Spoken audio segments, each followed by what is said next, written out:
Hello, you found Miss Barr's coffee table. And this is not the same series we've been doing. This is a new series. This book is called Yoko. So guess who this cat is? I know we have cat lovers in our group. And the author is Rosemary Wells, the same author that does Max and Ruby that we like. So here is Yoko. Oh, what do you think Yoko likes? Do you know what this stuff is on the end pages? I like it, but you may not. And I didn't like it when I was in kindergarten. Yoko by Rosemary Wells. What would you like for lunch today, my little cherry blossom? Asked Yoko's mother. All my favorite things, please, answered Yoko. Yoko's mother spread steamed rice on a bamboo mat. She rolled up a secret treasure inside each piece. Then she packed it all in a willow-covered cooler. Do you see the secrets inside? Have a wonderful day at school, my little cherry blossom, said Yoko's mother. I will, answered Yoko. Yoko said hello to all her friends. Everyone in Mrs. Jenkins' class sang the good morning song.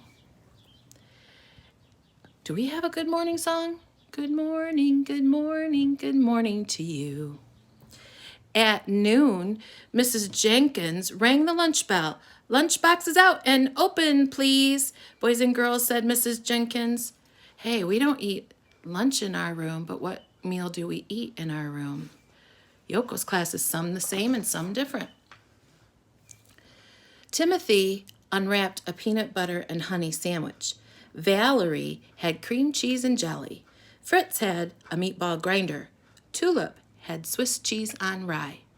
Can you tell who's who because of what they're eating? Everything is different. Hazel had egg salad on pumpernickel. Doris had squeezed cheese on white. And the Franks had Frank and beans.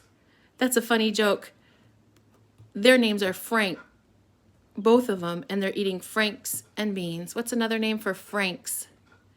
The thing they're eating. Oh, here's Yoko. Yoko opened the willow-covered cooler. Inside was her favorite sushi. Tucked in the rice rolls were the crispiest cucumber, the pinkest shrimp, the greenest seaweed, and the tastiest tuna. What's in your lunch? Asked one of the Franks. Ick! It's green! It's seaweed! Does he sound like a bucket filler? Oh no, said the other Frank. Don't tell me that's raw fish. Watch out, it's moving, said Doris. Yucca-rama, said Tulip and Fritz. Valerie blew the playtime whistle. Everybody out, said Valerie. Does Yoko look happy? Yoko didn't want to play ball or swing on the swings. What's wrong, Yoko? Asked Mrs. Jenkins. Everybody laughed at my lunch, answered Yoko. They'll forget all about it by snack time, said Mrs. Jenkins. But they didn't. During the snack time song, Yoko opened a thermos cup of red bean ice cream. Red bean ice cream is for weirdos, snorted the Franks. Mrs. Jenkins switched to the friendly song. Mrs. Jenkins has as many songs as we do, doesn't she? Mrs. Jenkins knew the friendly song was not enough. Late into the evening, she fretted about Yoko. Finally, the answer came to her. She wrote a letter. Dear parents, Monday will be International Food Day at Hilltop School. Everyone is asked to bring in a dish from a foreign country. Everyone must try a bite of everything. Happy cooking, Mrs. Jenkins. What would you bring from a foreign country if you were doing that at our school? We will make a deluxe sushi for the whole class, said Yoko's mother. Don't worry, my little cherry blossom. Everyone will try our sushi and everyone will love it. On Monday morning, Valerie and her mother carried in a plate of enchiladas. Timothy and his mother made Caribbean coconut crisps. This book might make you hungry. Hazel brought Nigerian nut soup. Harry brought Brazil nuts. Doris brought Irish stew. Tulip brought potato knishes. Monica brought a pitcher of mango smoothies. Fritz brought spaghetti. Big Frank cooked up a pot of Boston Franks and beans. And the shirt says Frank. At noon, Mrs. Jenkins rang the lunch bell and everyone sang the Clean Hands song. What does International Food Day mean to us, boys and girls? Asked Mrs. Jenkins. Try everything, said everybody. When Valerie blew the playtime whistle, there was not a nibble of nuts or a sip of smoothie left.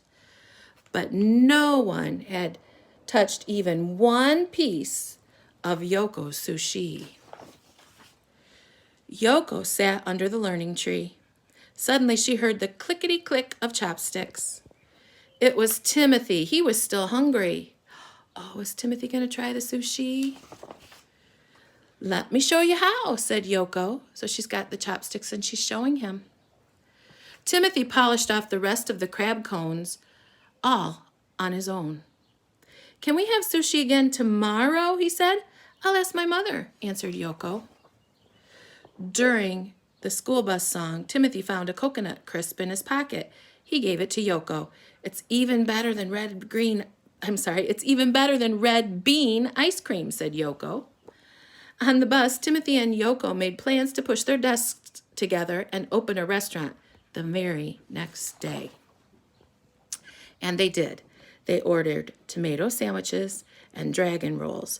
For dessert, they had brownies with green tea ice cream, and they couldn't have asked for anything more. And they made their own menu. Dragon rolls, tomato sandwiches, green tea ice cream, brownies, and beverage of choice. That means you can choose what you want to drink. And there's the end page with all the different kinds of sushi. Thank you for reading with me. The next book is going to have Yoko in it as well.